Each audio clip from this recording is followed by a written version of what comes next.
Bonjour et bienvenue à toutes et à tous. Aujourd'hui, on va plonger dans un débat qui agite souvent les fans de foot en ligne. Qui avait la frappe la plus puissante, Cristiano Ronaldo ou Roberto Carlos? On a sous la main pas mal de sources, un fil Reddit où ça discute sec, des analyses tactiques et même un peu de physique pour expliquer certains buts. Oui, c'est ça. L'idée, c'est de comprendre ce qui rendait les tirs de Carlos si spéciaux, au-delà de la force pure, et aussi comment il a un peu révolutionné son poste d'arrière-gauche. C'est vrai que le débat initial, c'est souvent Carlos contre Ronaldo. Les arguments, ils sont assez subjectifs, hein. Ah oui, Certains disent que visuellement, les tirs de Carlos semblaient plus rapides, d'autres mentionnent des blessures causées par Ronaldo, même si c'est parfois un peu exagéré ou contesté. d'accord. Mais très vite dans ces discussions, d'autres noms arrivent. On parle de John Arne Riise. Ah oui, la fameuse fracture d'Alan Smith. Exactement, mais aussi Batistuta, Adriano l'Imperator, Hulk, Koeman. C'est très difficile de dire objectivement, lui, c'était le plus puissant. Mais s'il y a un tir emblématique, c'est quand même celui de Roberto Carlos contre la France, en 97. Tout le monde s'en souvient. Ah oui, celui-là. 35 mètres, le ballon qui part complètement à droite du mur, on se dit il sort largement, et puis non, il revient, comme par magie, poteau rentrant. Barthez n'a rien compris. Et les joueurs français non plus d'ailleurs. Alors, c'était quoi? De la magie ou il y a une explication? C'est surtout de la physique en fait.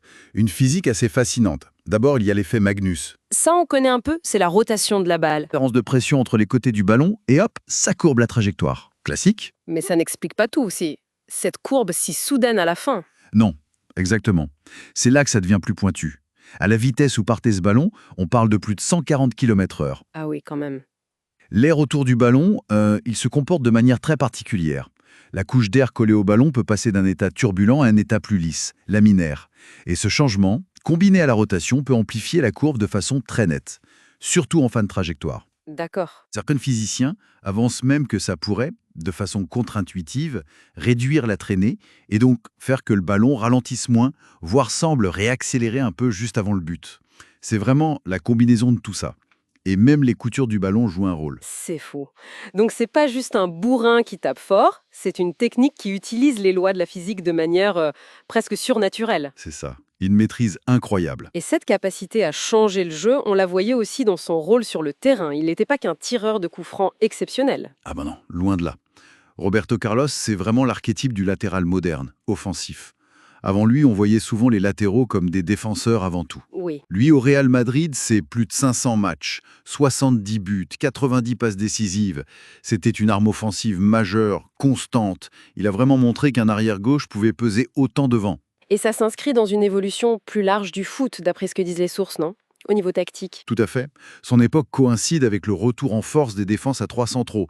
Et ça libère les joueurs sur les côtés, ceux qu'on appelle souvent les pistons. Les fameux pistons. Voilà, ces joueurs doivent avoir une caisse énorme, être capables de défendre, mais surtout d'attaquer, de centrer, de dribbler, de répéter les efforts. C'est un poste qui demande des qualités athlétiques et techniques hors normes. C'est clair. Et c'est pour ça que, comme le mentionnent les sources, l'adaptation est parfois compliquée pour certains.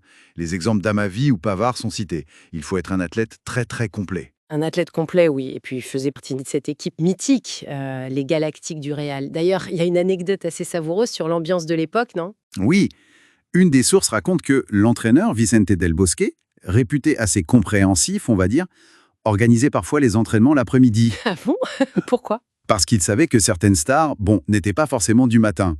Et un autre coach, Luxembourgo, qui a voulu être plus strict, notamment en interdisant la bière et le vin à table, Oui, il n'est pas resté très longtemps. Ça donne une idée du vestiaire, quoi.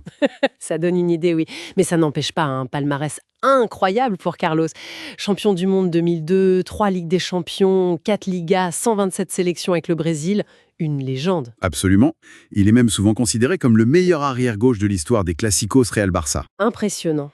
Donc au final, qu'est-ce qu'on retient de tout ça? Le débat sur le tir le plus puissant, il restera sûrement ouvert. C'est difficile à mesurer précisément à travers les époques. Oui, c'est vrai. Mais ce coup franc de 97, c'est un cas d'école incroyable. Ça montre comment la technique pure peut jouer avec les lois de la physique pour créer quelque chose de spectaculaire. Et plus largement, Roberto Carlos incarne vraiment cette transformation du rôle de latéral. D'accord. D'un rôle purement défensif à un rôle clé dans l'animation offensive qui demande aujourd'hui des athlètes ultra complets. C'est ça. Ces sources nous montrent bien comment un joueur peut marquer l'histoire par des gestes techniques fous, mais aussi en redéfinissant complètement ce qu'on attend d'un joueur à son poste. Et ça amène une question pour aujourd'hui, je trouve.